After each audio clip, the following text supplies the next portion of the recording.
Assalamualaikum warahmatullahi wabarakatuh.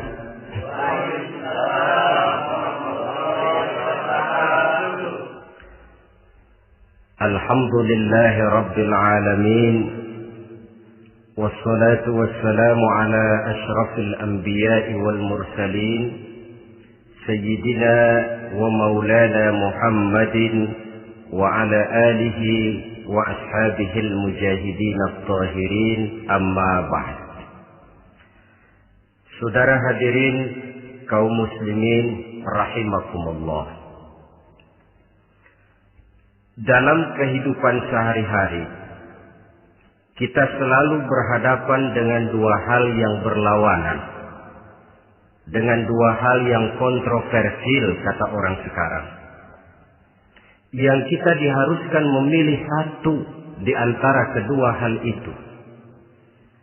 Sejak kita bangun tidur sampai kita tidur lagi, selalu kita hadapi dua persoalan itu, yang benar dan yang salah, yang hak dan yang batil, yang pantas dan yang tercela, yang ma'ruf dan yang munkar. Persis seperti sebaik lagu yang lagi ngepop dan banyak dinyanyikan anak sekarang, madu di tangan kananmu katanya, racun di tangan kirimu. Tapi saya pikir-pikir, bagaimanapun kalau cuma sekedar madu di tangan kanan, racun di tangan kiri, adresnya jelas. Yang repot kalau kita sudah tidak tahu lagi mana yang madu, mana yang racun. Lebih celaka lagi di zaman sekarang, banyak racun mereknya madu. Kita terpedaya, kita terpesona, kita terpukau oleh racun yang bermerek madu ini. Kita minum dia, yang akibatnya rawan di dalam kehidupan kita. Sangat banyak racun-racun yang terpancang di sepanjang perjalanan hidup kita ini.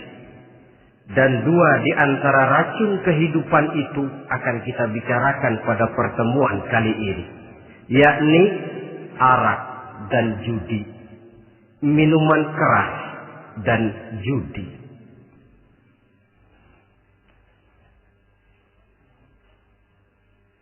Sebagai yang kita maklum bahwa Islam bertujuan memelihara kemuliaan manusia yang diciptakan fi ahsani taqwim, dalam bentuk yang paling sempurna. Arak atau minuman keras jelas merupakan hal yang merusak dari berbagai aspek kehidupan.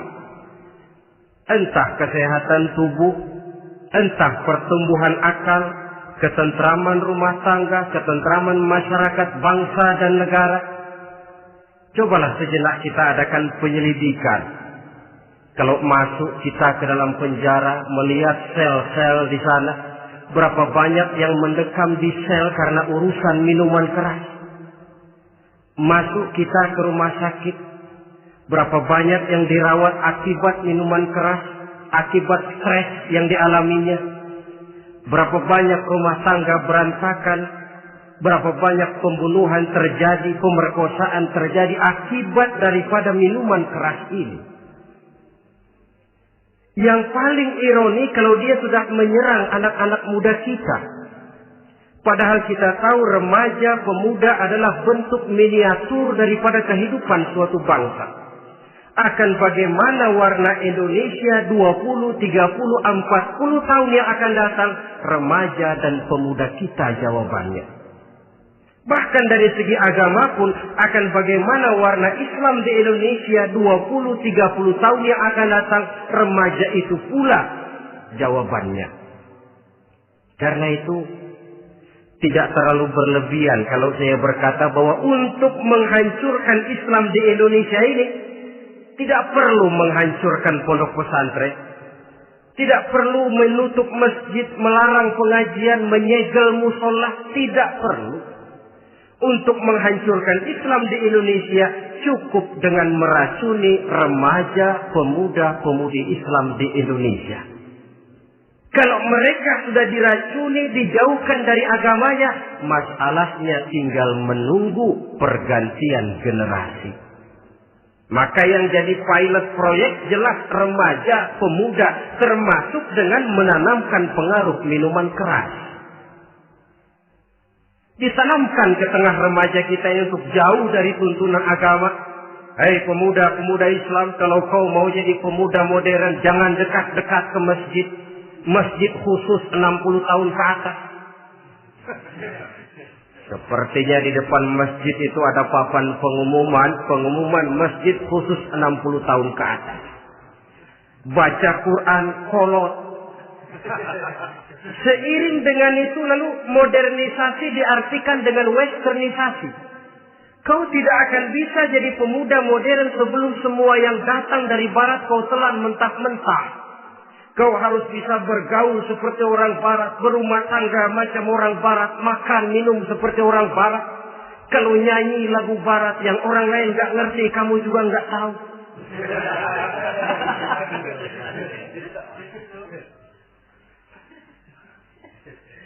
Anutlah itu free love yang pada gilirannya akan mengarah kepada free sex alias samenleven.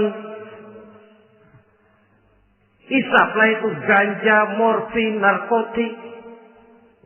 Jikalau sudah terlena kita dengan itu, maka kehancuran suatu bangsa sesungguhnya sudah dimulai. Penyakit minuman keras ini bukan cuma penyakit zaman ini. Masyarakat yang dihadapi oleh Rasulullah Sallallahu Alaihi Wasallam 14 abad yang lalu juga masyarakat yang kemaruk dengan minuman keras. Arab jahiliyah kalau sudah minum arak mabuk, tidak cuma minum, dia mandi pakai arak. Sistem pendidikan yang disampaikan Islam bijaksana. Mula-mula diberikan gambaran bahwa arak itu walaupun ada manfaatnya tapi ada bahayanya, dan bahayanya jauh lebih besar daripada manfaatnya. Tahap kedua diberikan pesan jangan mendekati sholat dalam keadaan mabuk. Padahal sholat 1 hari 1 malam 5 kali artinya makin jauh saja dia dari arak itu. Pada saat kondisi iman sudah memungkinkan barulah turun vonis bahwa arak itu najis, perbuatan setan, jauhi. Yang ironi yang saya katakan tadi, racun mereknya madu. Kadang-kadang kita dibuai dengan iklan yang tidak mendidik. Saya pernah lihat ada iklan misalnya, Anda ingin modern, majulah bersama minuman ini. Atau minuman ini lambang pergaulan dunia yang maju. Modern diukur dari minuman. Yang jadi korban akhirnya remaja dan pemuda-pemudi kita. Saya teringat satu analisa dari Rasulullah Sallallahu Alaihi Wasallam. Beliau bersabda, "Inna min asratis sa'ah." Sesungguhnya di antara tanda-tanda kiamat. Apa kiamat itu? Dalam arti yang umum, kiamat itu saat di mana alam ini hancur, bumi gempa, air laut tumpah ke darat, gunung meletus, planet-planet bertabrakan, lalu semua yang bernama hidup mati. Itu kiamat beneran. Saya nggak mau cerita kiamat beneran, sebab saya sendiri nggak kepengen ngalamin. Yang sering kita ngalami ini kiamat kecil-kecilan, kiamat mini. Apa kiamat mini itu? Hancurnya sendi-sendi kehidupan sosial. Maksiat merajalela, munkarat menjadi-jadi. Yang ma'ruf dianggap munkar, yang munkar malah menjadi ma'ruf. Yang salah disanjung-sanjung, yang benar dicaci maki. Tuntunan dianggap tontonan, tontonan malah jadi tuntunan. Kan kiamat kalau sudah begitu. Pencungkiran nilai. Kenapa hal semacam ini bisa terjadi? Penyebabnya kata Nabi, pertama ayyurfa'al ilmu. Ilmu diangkat oleh Allah. Bagaimana cara Allah mengangkat ilmu dan apa maksudnya itu? Allah mengangkat ilmu itu, saudara, caranya pertama dengan mewafatkan ulama. Makin banyak ulama wafat, makin banyak ilmu ditarik. Yang kedua, kurangnya minat orang untuk belajar agama. Kalau sudah klop macam itu, artinya agama sudah disudutkan ke pojok-pojok kehidupan. Agama cuma sekedar tinggal dekorasi. Agama cuma seminar, cuma kongres, cuma muktamar. Tapi bahwa agama merupakan realita dalam kehidupan, itu tidak pernah terwujud.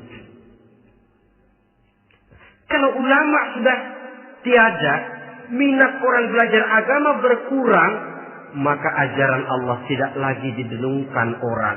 Dikala itu, wa yuzharul jahlu, akan muncullah kebodohan. Nampak kebodohan di mana-mana. Muncul permissive society, masyarakat yang merasa boleh hidup dengan kaidah serba boleh. Tidak ada halal, tidak ada haram. Tidak ada hak, tidak ada batil. Semuanya serba boleh. Kalau sudah begitu kondisi masyarakat, terjadilah apa yang dianalisa oleh Nabi. Dikala itu, wayabsu zina. Zina dikerjakan berterang-terangan. Orang sudah tidak punya malu. Hidupnya sudah pakai prinsip punya kuping kebo. Punya muka tembok. Punya kulit badak. Kalau juga dikasih tahu, malu dong kau tinggal serumah belum nikah. Malu sama siapa? Masyarakat. Allah, masyarakat cuek aja.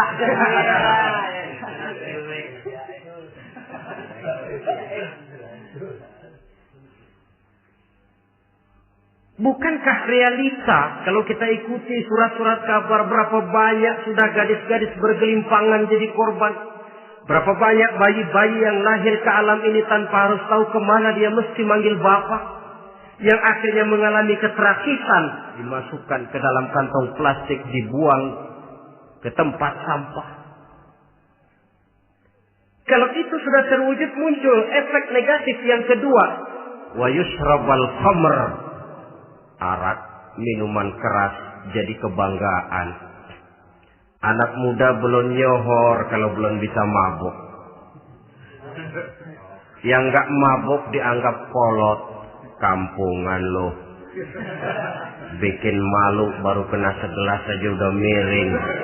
Cengeng. Temen kita hebat sampai nyungsep di got. Yang nyungsep hebat. Ya, kalau cuma yang hancur kehidupan pribadi. Tapi kalau sudah menyangkut masa depan, yang berarti masa depan suatu generasi adalah merupakan masa depan daripada suatu bangsa.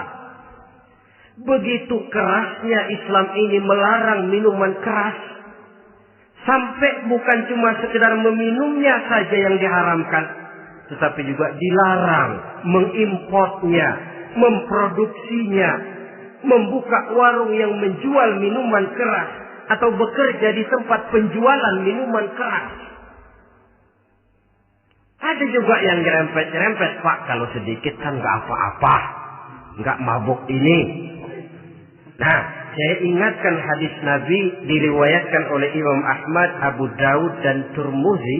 Nabi bersabda, "Ma askara katsiruhu faqaliluhu haramun." Apa yang banyaknya menyebabkan mabuk, sedikitnya pun tetap haram hukumnya. Memang barangkali mungkin ada manfaatnya, tetapi bahayanya jelas lebih besar ketimbang manfaat yang bisa timbul daripada jenis minuman keras itu sendiri. Dalam hadis lain Nabi pesankan, "Man kana yu'minu billahi wal yawmil akhir fala yaq'udu ala ma'idatin taduru 'alaiha al-khamru Siapa yang beriman kepada Allah dan beriman kepada hari akhirat, jangan dia duduk di dalam satu pertemuan yang di dalam pertemuan itu diedarkan minuman keras. Masuk ke dalam lingkungan macam itu saja tidak diperkenankan. Kenapa? Asyariku fi syarri syarrun. Bersekutu dengan kejahatan, jahat juga hukumnya. Semalam kamu mabuk ya? Enggak, temen. Saya cuma ngebeliin aja kok. Apalagi ngebeliin.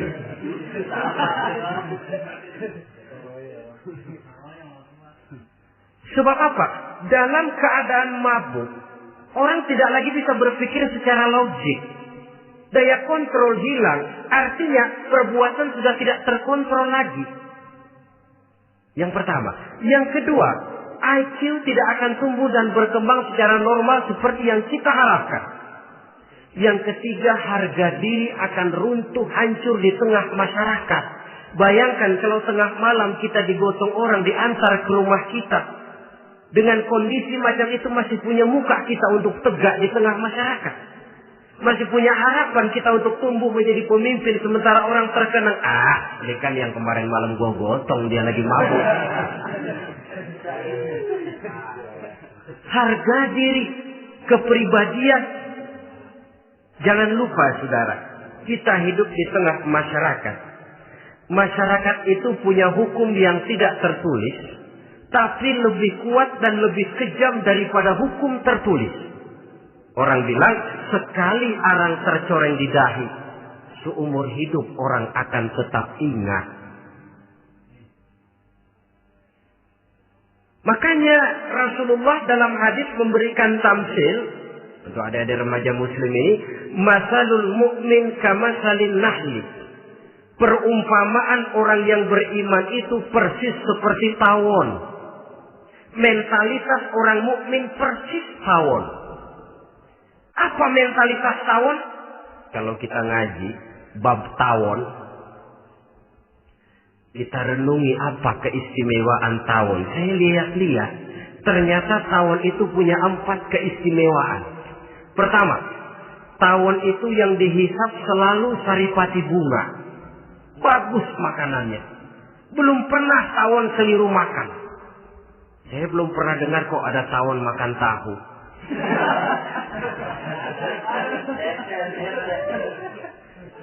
Yang dimakan selalu saripati bunga.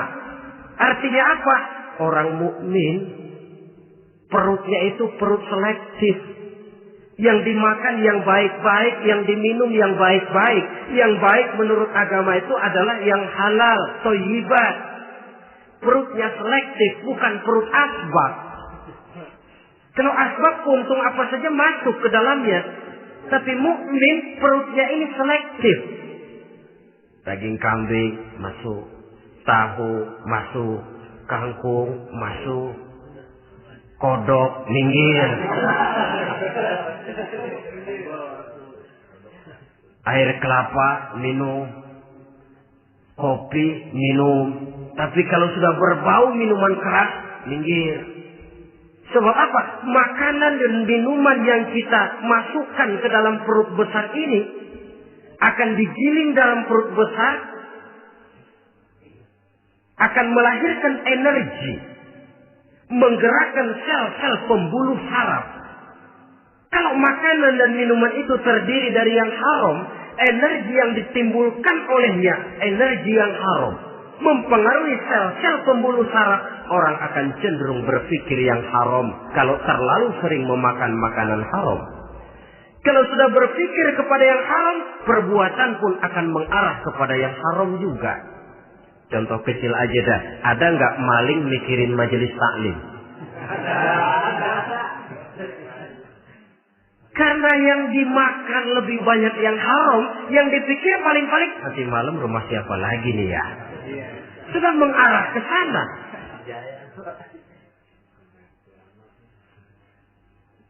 Saripati bunga yang dimakan tawon itu. Lalu tawon yang kedua saya lihat, yang dikeluarkan selalu madu. Artinya apa? Orang mukmin itu Kalau dia berkata, perkataannya mengenakan orang. Kalau dia berbuat, perbuatannya membawa manfaat bagi orang. Kalau kakinya melangkah tentu ke tempat yang ada gunanya. Yang dikeluarkan madu, bukan racun. Indah tawon itu. Yang ketiga, tawon saya lihat, kemanapun dia hinggap, tidak ada dahan patah. Artinya apa? Orang mukmin dimanapun dia tinggal, kemanapun dia pergi, pantang jadi biang kerok buat lingkungannya. Pantang menimbulkan kerusuhan dan keonaran. Tidak ada cabang patah dimanapun tawon hinggap. Tapi juga yang keempat, saya lihat-lihat tawon itu, jangan coba-coba diusik. Satu kali dia diusik, kemana orang lari? Nyilem masih ditungguin. Tawon. Tapi kalau nggak diusik, nggak ada tawon usil ke pasar nyariin orang. Ketika dia diusik, inilah saatnya saya harus mempertahankan kehormatan diri saya. Dia pun bangkit. Artinya apa? Orang mukmin tidak boleh nyari-nyari musuh. Tapi ketemu musuh tidak boleh lari. Musuh jangan dicari, bertemu pun jangan lari. Mentalitas orang mukmin seperti tawon. Yang dimakan baik, yang dikeluarkan baik. Kemana dia tinggal tidak menimbulkan keonaran buat masyarakat. Tapi juga sanggup menjaga dan mempertahankan kehormatan dirinya. Kalau konteksnya dengan masalah yang sedang kita bicarakan, minuman keras. Saya katakan tadi, kita kadang-kadang salah pilih. Tertipu oleh racun yang bermerek madu. Ada minuman empuk, nyari yang keras. Salah pilih. Ketahuan orang bikin pel buat anjing. Manusia yang nelen. Akhirnya miring kayak anjing. Saudara, mari kita renungi An-Nisa ayat 140. Allah Subhanahu wa ta'ala mengingatkan, "Qad nazzala 'alaikum fil kitab an idza sami'tum ayati Allahi yukfar biha wa yustahza'u biha fala taq'udu ma'ahum hatta yaqudu fi haditsin ghairi innakum idzam misluhum." Sungguh kata Allah, telah diturunkan kitab Al-Quran ini kepada kamu, yang apabila kamu dengar ayat-ayat Allah itu diingkari orang, diejek-ejek orang, fala taqudu ma'ahum, jangan kamu duduk bersama orang-orang semacam itu. Bagaimana mengejek ayat-ayat Allah misalnya? Tahu kalau minuman keras itu diharamkan, tapi masih minum juga, itu kan mengejek ayat namanya. Duduk di majelis semacam itu dilarang oleh Quran. Kenapa? Innakum idzam misluhum. Kalau kamu juga duduk di majelis semacam itu, kau dan mereka sama saja, kata Quran. Sama saja. Tahu kalau minuman yang memabukkan itu diharamkan agama, tapi minumnya juga mengejek ayat Allah. Duduk di tengah kelompok mereka berarti ikut mengejek ayat Allah. Dekat saja pun jangan, entahlah lagi sampai meminumnya. Maaf, bukankah Allah menurunkan Al-Quran kepada manusia, kata Imam Al-Ghazali, persis, maaflah, seperti gubernur bikin surat kepada Pak Lurah. Dalam suratnya Pak Gubernur bilang, Pak Lurah, tolong carikan tanah di daerah Kebayoran untuk sekolah 6.000 meter. Pak Lurah dapat surat dari Pak Gubernur, bangga bukan main. Itu surat sore, pagi, siang, malam dibaca. Ditaruh di tempat yang tinggi. Diberikan minyak wangi, mau diambil, dicium dulu. Dibawa dengan penuh hormat dan hati-hati. Tapi tanah yang dipesan Pak Gubernur tidak dicari-cariin. Penghargaan macam apa ini? Nanti Gubernur cek, Pak Lurah, siapa? Sudah terima surat saya? Sudah Pak, sudah. Bagus. Lalu bagaimana? Aduh Pak, surat Bapak sore pagi, siang, malam saya baca. Bagus. Apalagi Lurah? Surat Bapak saya taruh di tempat yang tinggi Pak. Saya pakai minyak wangi. Mau saya ambil, saya cium dulu. Saya bawa dengan penuh hormat dan hati-hati. Bagus Lurah. Kau memang hormat sama atasan. Cuman Lurah, tanahnya udah dicariin belum? Nah yang itu belum tuh Pak. Belum. Kata Gubernur, bagus Lurah, besok berhenti lo ya.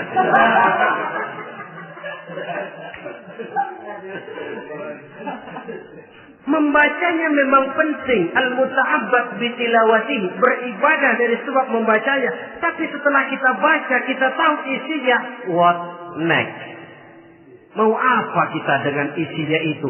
Jangan yang kita baca kita injak-injak. Itulah ironinya. Bagaimana Quran itu mau membawa keberkahan dalam hidup ini? Kalau yang kita baca sering kita injak-injak. Dalam kehidupan kita baca ayat wa ahallallahu al-bai'a wa harrama riba.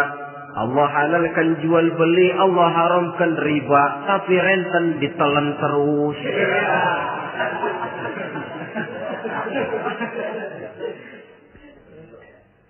Kita baca ayat wa'tasimu bihablillahi jami'an wa la tafarraqu. Berpegang teguhlah kamu kepada tali Allah, jangan bercerai-berai. Tapi sesama muslim pelotot-pelototan jalan terus. Janganlah yang sesama muslim kadang-kadang yang mengklaim dirinya sebagai pemimpin Islam kelihatannya juga sikut-sikutan jalan terus.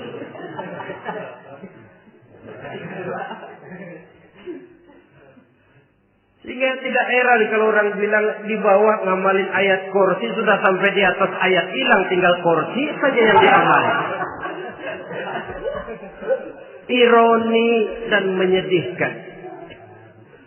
Perjalanan panjang memang saatnya kita menunggal dengan Al-Quran ini. Tetapi prosesnya memang harus kita mulai dari sekarang. Perkara kapan proses ini selesai, itu bukan masalah kita. Tapi bahwa kita sudah memulai suatu proses, itulah yang diharapkan.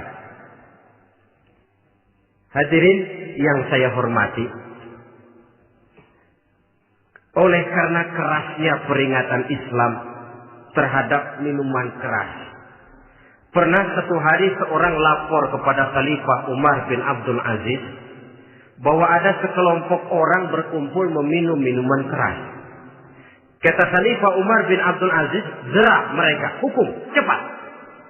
Ya Khalifah, kenapa? Di tengah mereka ada juga orang yang Ramadan biasa puasa. Begitu, iya, yang biasa puasa duluan hukum. Kenapa?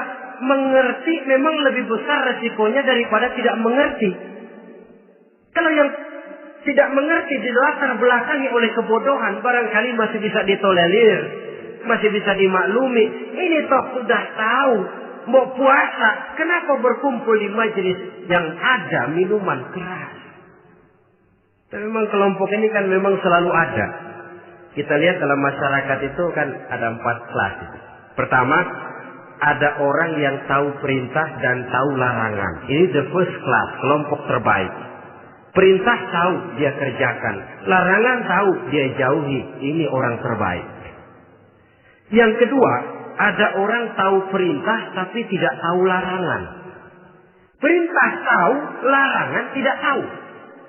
Sholat mau, puasa mau, zakat fitrah bayar, nyolong mau, mabuk ayo. Perintah tahu tapi larangan tidak tahu, akhirnya semua dikerjain. Barangkali yang rada bingung malaikat bagaimana nyatatnya ini, kotor absen. Gelas yang ada di hadapan saya ini, kalau semua diisi air putih macam ini, kan jelas bisa diminum orang. Kalau semua diisi bensin, jelas bisa diminum motor. Tapi kalau separuh diisi air putih, separuh diisi bensin, kacau. Kalau gelas yang ada di hadapan saya ini sepenuhnya diisi air putih, jelas bisa diminum orang. Kalau sepenuhnya diisi bensin, juga jelas bisa diminum motor. Yang repot kalau separuh diisi air putih, separuh diisi bensin. Kacau statusnya. Orang minum mabok, motor minum pun mogok. Dijual juga tidak laku barang campuran. Inilah makna pernyataan Allah, wala talbisul haqqa bil batil. Jangan kamu campur adukan antara yang hak dan yang batil. Perintah dikerjakan, larangan pun dikerjakan juga. Kelompok ketiga, ada pula manusia yang tahu larangan tapi tidak tahu perintah. Larangan tahu tapi perintah tidak tahu. Jahat sama tetangga tidak, mencuri tidak, mabuk tidak, zina tidak, sholat tidak, puasa tidak, polos. Semua serba tidak. Dan yang terakhir, kelompok keempat, perintah tidak tahu, larangan pun tidak tahu. Ini masuk kelompok makhluk gratis. Misalnya kambing, ayam, kerbau, itu kan makhluk-makhluk yang memang perintah tidak tahu, pun larangan juga tidak tahu. Nah, dalam hubungannya dengan ini, saya mengajak, marilah kita berusaha sekuat mungkin menjauhkan diri dari minuman keras yang jelas bahayanya dengan hidup tidak jauh dari bimbingan agama. Hadirin kaum muslimin rahimakumullah. Kawan seiring dan sejalan dari minuman keras, judi namanya.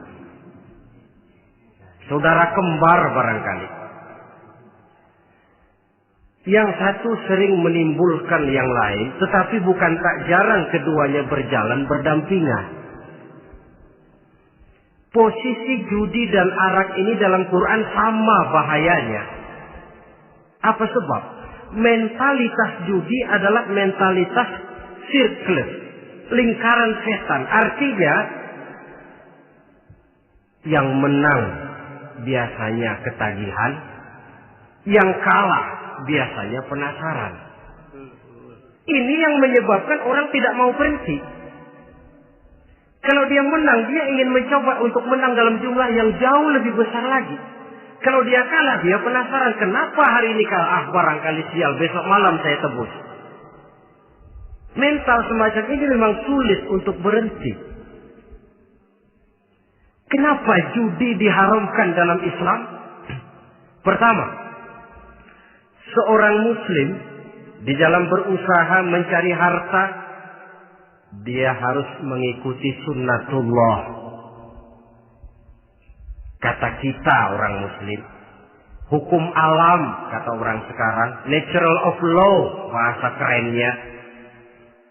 Berusaha menurut hukum kausal, memasuki rumah dari pintunya, menunggu suatu akibat dari sebab yang kita lakukan. Bahwa kalau begini, mesti begitu. Karena kita memang terikat oleh permainan yang disebut hukum alam ini. Hidup bukan undian, jangan mengharap untung besar tanpa mau peras keringat. Satu pagi Khalifah Umar bin Khattab radhiyallahu an masuk ke masjid. Beliau lihat ada orang sedang berdoa khusyuk betul. Ditunggunya 2 menit, 3 menit, sampai 10 menit lebih belum juga selesai. Agak lama orang itu berdoa. Selesai berdoa, dihampiri orang itu oleh Sayyidina Umar. Beliau tanya, saudara, lagi apa tadi itu? Berdoa ya Khalifah. Minta kepada Allah? Tentu minta kepada Allah. Minta apa kan? Minta rezeki. Sudah lama? Dari tadi habis sembahyang subuh. Dapat? Belum. Ya memang kata Sayyidina Umar, inna sama la tumtiru zahaban wala fiddatan. Langit itu tidak mungkin akan menghujankan emas, tidak mungkin pula menghujankan perak. Jadi orang dilarang duduk bermalas-malas menunggu keajaiban yang datang dari langit. Karena memang hidup ini bukan undian. Jadi jangan mengharap untung besar tanpa mau peras keringat. Di dalam berusaha kita terikat oleh sunnatullah. Kalau begini sebab penyebabnya, akan begini akibat yang ditimbulkannya. Yang kedua, Islam menjadikan harta manusia itu sebagai benda berharga yang dilindungi.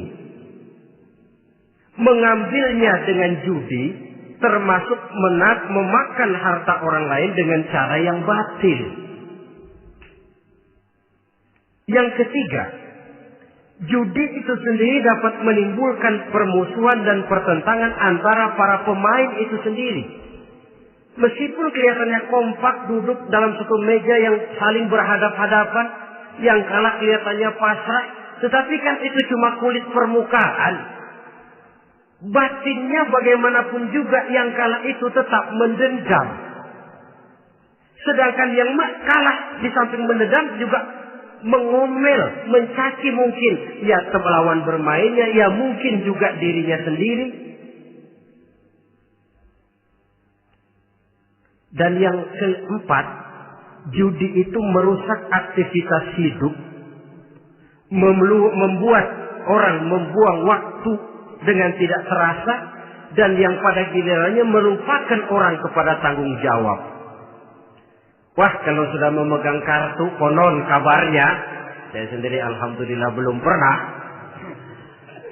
Lupalah orang anak, lupalah orang kepada istri, lupalah orang kepada tanggung jawab. Waktu pun berlalu tanpa terasa.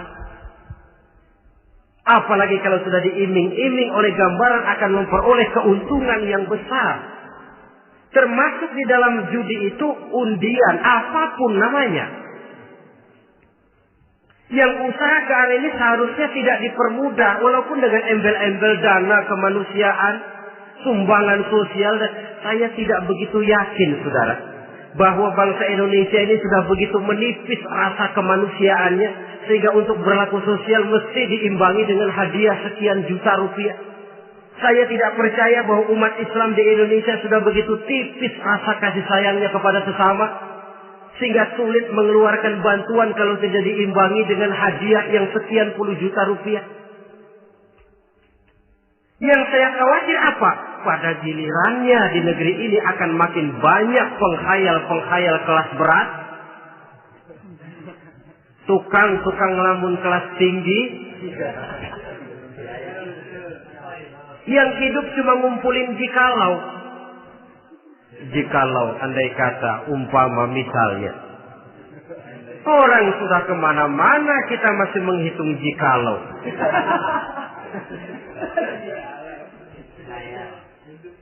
Orang boleh saja mengharap burung terbang tinggi, tapi punai di tangan jangan dulu dilepas. Artinya idealisme silahkan terbang setinggi langit, tapi kaki harus tetap berpijak di alam realita. Bahwa memang lebih baik makan singkong dalam kenyataan daripada makan roti tapi ngimpi.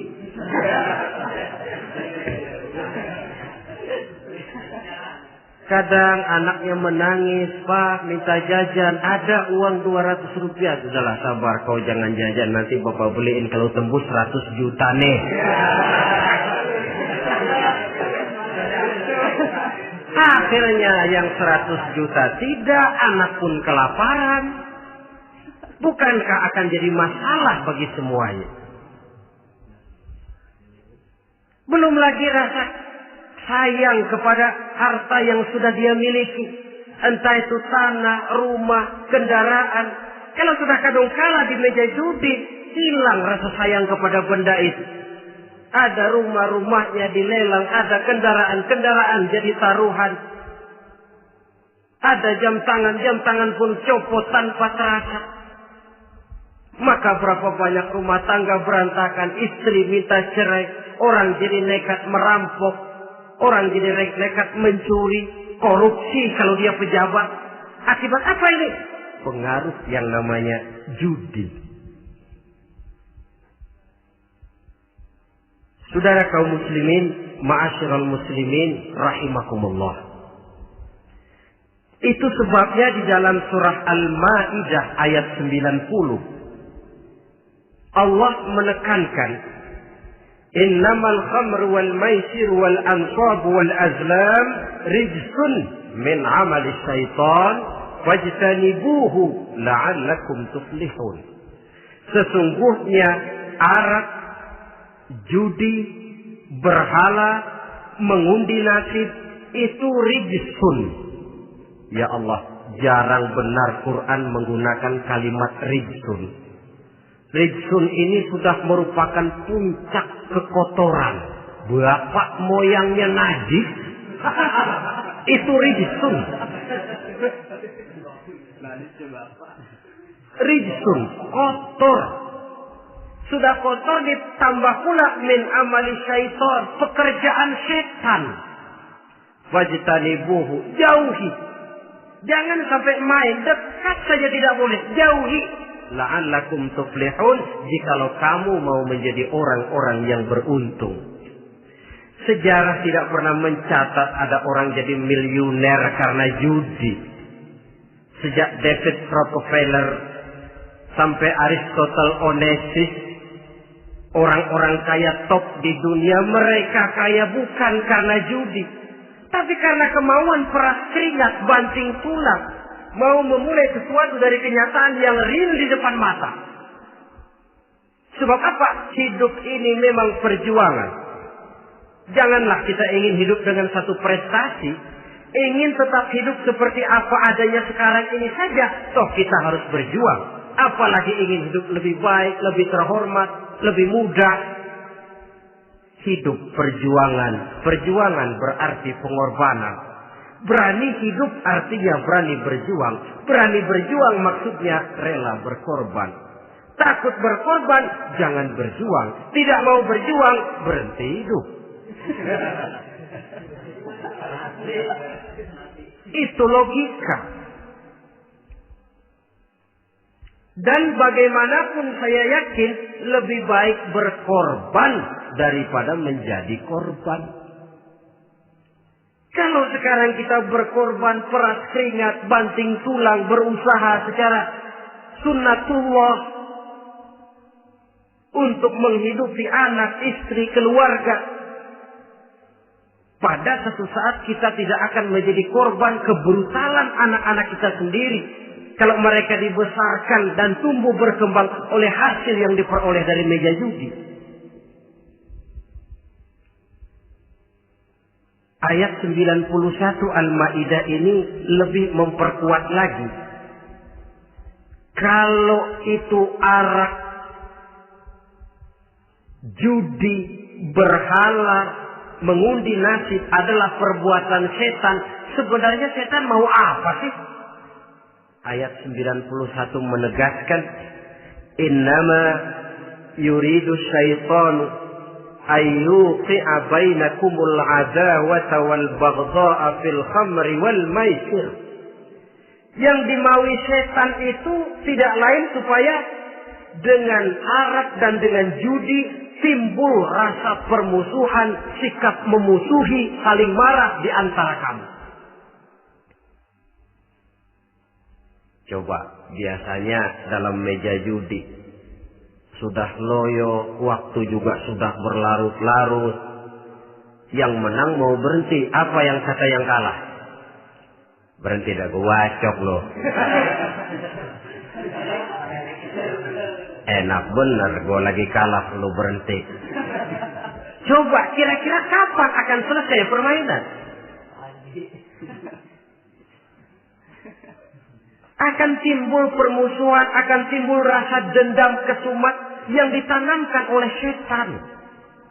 Karena memang baik arak, baik judi, baik berhala, baik mengundi nasib, itu semua permainan-permainan setan yang diberikan kepada kita untuk kita ikut andil bermain di dalamnya. Tatkala kita ikut terkena jerat setan, tertawalah mereka. Kenapa? Oh, makin banyak teman saya di neraka. Maaf, setan itu kan sudah tahu vonisnya. Ketika dulu di dengkotnya yang namanya iblis terusir dari surga, itu bikin semacam perjanjian dengan Allah. Tuhan, kenapa ini? Gara-gara Adam saya terusir dari surga. Maka sejak saat ini Adam dan seluruh keturunannya adalah musuh bebuyutan saya. Saya akan gelincirkan mereka dari jalan. Silahkan iblis, goda mereka. Tapi kau tidak akan mungkin bisa menggoda mereka kalau hamba-hambaku itu menjadi hamba yang ikhlas. Hanya hambaku yang ikhlas yang tidak mungkin kamu goda. Yang lain barangkali bisa. Sejak saat itulah iblis memproklamirkan permusuhan. Dan dia sudah tahu betul vonisnya neraka. Tugas dia sekarang bagaimana mengumpulkan teman sebanyak-banyaknya ke dalam neraka. Hamba Allah saja yang tidak tergelincir kepada minuman keras dan judi. Hamba Allah yang ikhlas itu bagaimana? Yang ikhlas menjadi hamba Allah. Dalam arti kata dan perbuatannya memang mencerminkan bahwa dia hamba Allah. Maaf. Di zaman sekarang ini kan banyak orang cuma berkata, saya hamba Allah, mulutnya. Tapi perbuatannya membuktikan dia hamba setan, hamba dunia, hamba harta, budak jabatan, budak nafsu. Tidak sesuai antara ucapan dan perbuatan. Sebab itu kata-kata hamba Allah kalau keluar dari mulut manusia itu murah. Soalnya ngaku. Ngaku siapapun bisa. Tapi diakui atau tidak? Ini yang kita belum tahu. Ada juga orang berdalih, saya kan masang kalau dapat nanti mau nyumbang masjid. Barangkali aja kalau nyumbang masjid disoriin dikit sama Tuhan.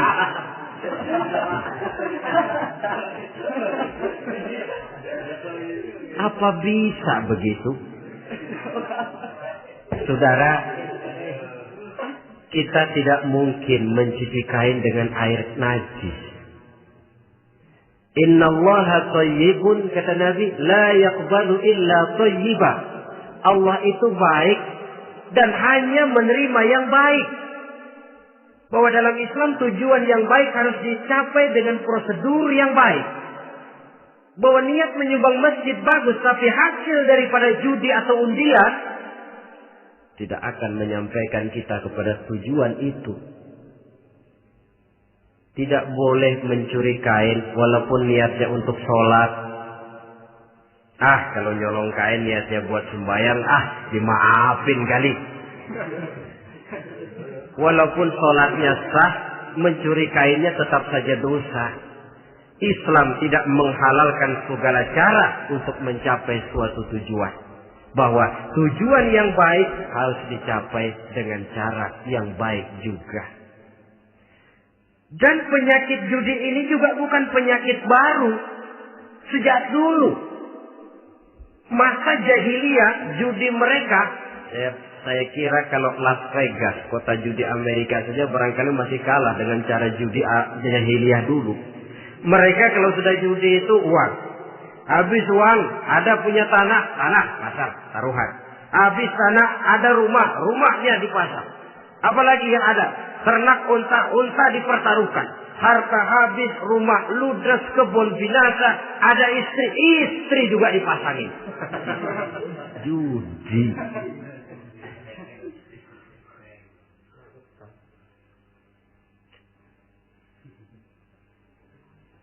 Kita sebagai muslim oleh Al-Quran dijelaskan orang yang mempunyai dua tujuan hidup. Pertama tujuan jangka pendek. Yang kedua tujuan jangka panjang. Tujuan jangka pendek dunia dan seluruh isinya. Tujuan jangka panjang adalah akhirat dan ridho Allah. Ini yang terpantul dalam doa setiap kita. Rabbana atina fid dunya hasanah wa fil akhirati hasanah. Tercapai tujuan jangka pendek di dunia hasanah dan tujuan jangka panjang wa fil akhirati hasanah. Untuk mencapai tujuan jangka pendek, merangkul dunia dan seluruh isinya, apa yang jadi modal utama? Pertama, pendidikan. Makin tinggi jenjang karier pendidikan yang kita tempuh, rasa-rasanya makin mudah menjangkau dunia dan isinya. Yang kedua, pengalaman. Tenaga-tenaga expert masih tetap diperlukan. Makin banyak pengalaman, makin mudah menjangkau dunia. Yang ketiga, dan ini ada tapi tidak bisa dijadikan pegangan, faktor nasib. Faktor kebetulan. Ada, tapi tidak bisa dijadikan pegangan mutlak.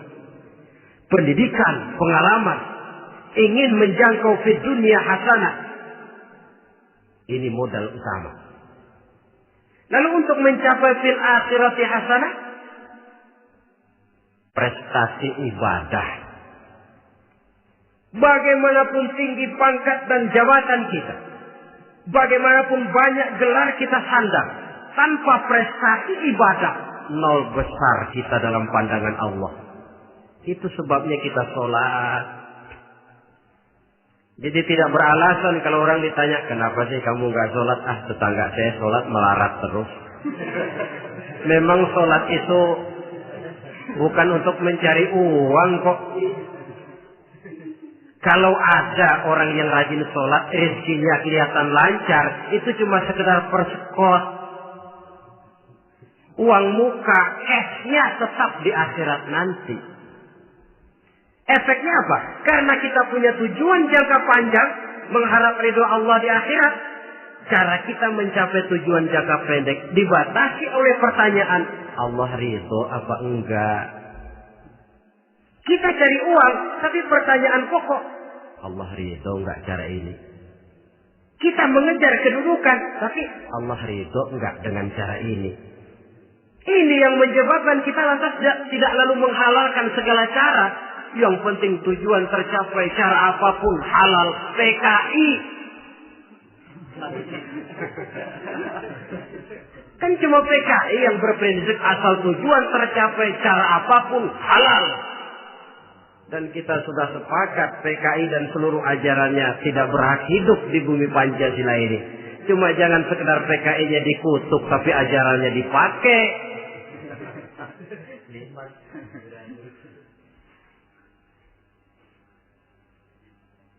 Nah, untuk mencapai dua tujuan ini, Islam mengajarkan sistem keseimbangan. Sehingga Nabi sabdakan, "I'mal li dunyaka ka'annaka ta'ishu abada, wa'mal li akhiratika ka'annaka tamutu ghada." Bekerjalah buat duniamu seolah-olah kau akan hidup untuk selamanya, tetapi bekerjalah untuk akhiratmu seolah-olah kau akan mati besok. Jadi kalau kita sudah sholat menghadap Allah, usolli fardhu maghrib, Allahu Akbar, ingat seolah-olah kita akan mati besok supaya timbul khusyuknya. Tapi kalau kita sudah bekerja, kuliah, bekerja, belajar di tempat tugas, ingat seolah-olah kita akan hidup selamanya supaya timbul gairah kerja. Jangan dibalik. Di kantor ingat mati, lemas terus. Ngapain kerja sungguh-sungguh bakalan mati. Lagi sholat ingat Duta Merlin, Altiron Plaza, ya kacau. Salah pasang, tidak pada tempatnya. Untuk mencapai fid dunia hasanah ini, Islam mengajarkan tempuh jalur yang mengikuti sunnatullah. Itu yang dihargai oleh agama. Terikat oleh hukum kausal bahwa kalau ini yang saya usahakan hasilnya akan begini. Perkara nanti hasil tidak seperti yang kita harapkan, baik sangkalah kita kepada Allah. Sebab kita tidak tahu rahasia apa di belakang itu. Kadang orang mengeluh, habis saya rajin sholat tapi rezeki seret, berhenti aja dah. Kita tidak tahu rahasia di belakang itu. Pernah hadirin, satu hari seorang petani, dia selesai bekerja di ladang, istirahat. Dia tidur di bawah sebuah pohon beringin. Di sebelah pohon beringin itu ada pohon labu. Dia berpikir, kalau saya lihat-lihat Tuhan nggak adil katanya. Masa pohon beringin pohonnya besar, buahnya kecil. Pohon labu pohonnya kecil, buahnya gede. Tuhan bukan arsitek ulung ini.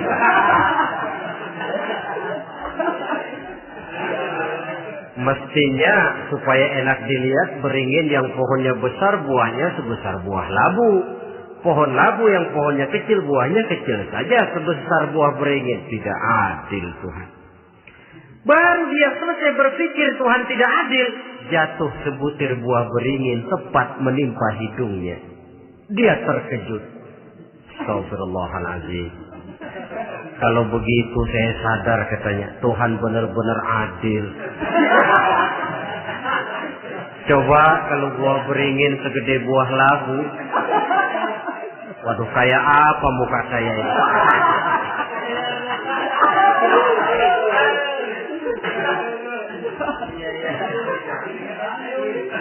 Baru terbuka pandangan matanya setelah berhadapan dengan kenyataan.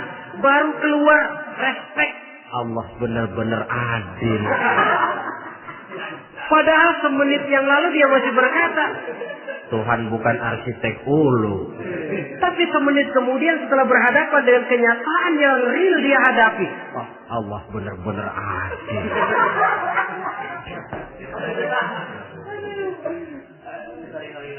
Itulah kehidupan ini.